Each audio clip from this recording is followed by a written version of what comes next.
ನನಗೆ ಬಹಳಷ್ಟು ಜನ ಕೇಳ್ತಾ ಇದ್ರಿ ಬಿಗ್ ಬಾಸ್ ನೋಡ್ತೀರಾ ಬಿಗ್ ಬಾಸ್ ನೋಡ್ತೀರಾ ಅಂತ. ಅಫ್ಕೋರ್ಸ್ ಬಿಗ್ ಬಾಸ್ ನೋಡ್ತೀನಿ, ಬಟ್ ಎಲ್ರಿಗೂ ಗಿಲ್ಲಿ ಅವ್ರು ತುಂಬ ಇಷ್ಟ ಆಗ್ತಾರೆ. ಬಟ್ ನನಗೇನು ಅಷ್ಟೊಂದು ಇಷ್ಟ ಆಗಲ್ಲ. ಬಿಕಾಸ್ ಕಾಮಿಡಿನ ಕಾಮಿಡಿಯಾಗೇ ಇರಬೇಕು. ಯಾವಾಗಲೂ ನಮ್ಮ ಕಾಮಿಡಿ ಹೆಂಗಿರಬೇಕು ಅಂದರೆ ಇನ್ನೊಬ್ಬರ ಮುಖದಲ್ಲಿ ನಗು ತರಿಸ್ಬೇಕು. ಇನ್ನೊಬ್ಬರನ್ನ ಕೀಳಾಕೊಂಡು ಅದನ್ನು ಕಾಮಿಡಿ ಅಂತ ತೋರಿಸೋದು, ಅದನ್ನು ಕಾಮಿಡಿ ಅಂತ ನಾನು ಯಾವತ್ತೂ ಒಪ್ಕೊಳ್ಳಲ್ಲ. ಸೊ ಹಾಗಾಗಿ ನನಗೆ ಪರ್ಸ್ನಲಿ ಅವ್ರೇನು ಅಷ್ಟೊಂದು ಇಷ್ಟ ಆಗಲ್ಲ. ಆ್ಯಂಡ್ ನೆನ್ನೆ ಒಂದು ಪ್ರೋಮೋ ನೋಡ್ತಾ ಇದ್ವಿ. ಅದು ಏನು ಅಷ್ಟು ಕೆಟ್ಟದಾಗಿ ಇನ್ನೊಬ್ರನ್ನ ನಾನು ಕಾಮಿಡಿಯನ್ ಅಂತ ಹೇಳಿಬಿಟ್ಟು ಇನ್ನೊಬ್ಬರ ವ್ಯಕ್ತಿತ್ವನ ತನ್ನ ಕಾಲು ಕೆಳಗಡೆ ಹಾಕ್ಕೊಂಡು ಅವರನ್ನು ಕೀಳಾಗಿ ತೋರಿಸ್ಬಿಟ್ಟು ಅದು ಕಾಮಿಡಿ ಅಂತ ಹೇಳೋದು, ಅದು ಎಷ್ಟರ ಮಟ್ಟಿನ ಕಾಮಿಡಿ ಅಂತ ನನಗಂತೂ ಗೊತ್ತಾಗ್ತಿಲ್ಲ. ಆ ಪ್ರೋಮೋ ಹೇಗಿದೆ ಅಂತ ಒಂದ್ಸರಿ ನೀವೇ ನೋಡ್ಬಿಡಿ.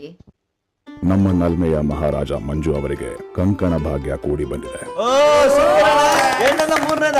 ಕೆಲವೊಂದು ಪರ್ಸನಲ್ಗೆ ಅಂತ ಬಂದ್ಬಿಟ್ರೆ ಸಪ್ಲೈಯರು ಅಲ್ಲ, ನಾನು ಅತಿಥಿನೂ ಅಲ್ಲ, ಬೇರೆ ಆಗ್ಬಿಡ್ತೀವಿ. ಇದ್ರಲ್ಲಿ ಒಂದ್ ಗೊತ್ತಾಯ್ತು, ನಿಮ್ಗೆಲ್ಲ ಲೀಡ್ರು ಮಂಜಣ್ಣ. ನಮ್ಮ ಅಣ್ಣನ್ ಬ್ಯಾಚುಲರ್ ಅದಕ್ಕೆ ಬಂದಿರೋದು ನಾವು. ನೀವೆಲ್ಲ ಸುಮ್ಮನೆ ಬಿಟ್ಟಿ ಊಟ ಮಾಡಕ್ ಬಂದಿದ್ದೀರಾ. ನೀನ್ ಕೊಡ್ತಾ ಇದ್ದೇನಪ್ಪ ಬಿಟ್ಟಿ ಊಟ? ಸರ್ ಇಷ್ಟೊಂದು ಕೆಟ್ಟದಾಗಿ ಕಾಮಿಡಿ ಮಾಡಿಬಿಟ್ಟು ಅದನ್ನು ಕಾಮಿಡಿ ಅಂತ ಅಂದ್ಕೊಂಡು ಊರೆಲ್ಲನೂ ಸದ್ದು ಮಾಡೋ ಅಂತಹ ಗಿಲ್ಲಿಯವರೇ ದಯವಿಟ್ಟು ಇಂಥ ಕೆಟ್ಟ ಕಾಮಿಡಿಗಳನ್ನ ದಯವಿಟ್ಟು ಮಾಡೋದಕ್ಕೆ ಹೋಗ್ಬೇಡಿ. ಆ್ಯಂಡ್ ಇದು ಆಲ್ರೆಡಿ ಮೊದಲೇ ಎಲ್ಲರೂ ಹೇಳಿದಾಗೆ ಇದು ವ್ಯಕ್ತಿತ್ವದ ಆಟ. ಸೊ ವ್ಯಕ್ತಿತ್ವ ಚೆನ್ನಾಗಿದ್ದವ್ರಿಗೆ ನನ್ನ ಸಪೋರ್ಟ್ ಇರುತ್ತೆ. ಆ್ಯಂಡ್ ನಿಮ್ಮೆಲ್ರದ್ದು ಸಪೋರ್ಟ್ ವ್ಯಕ್ತಿತ್ವ ಚೆನ್ನಾಗಿರೋರ್ಗೇ ಇರಲಿ.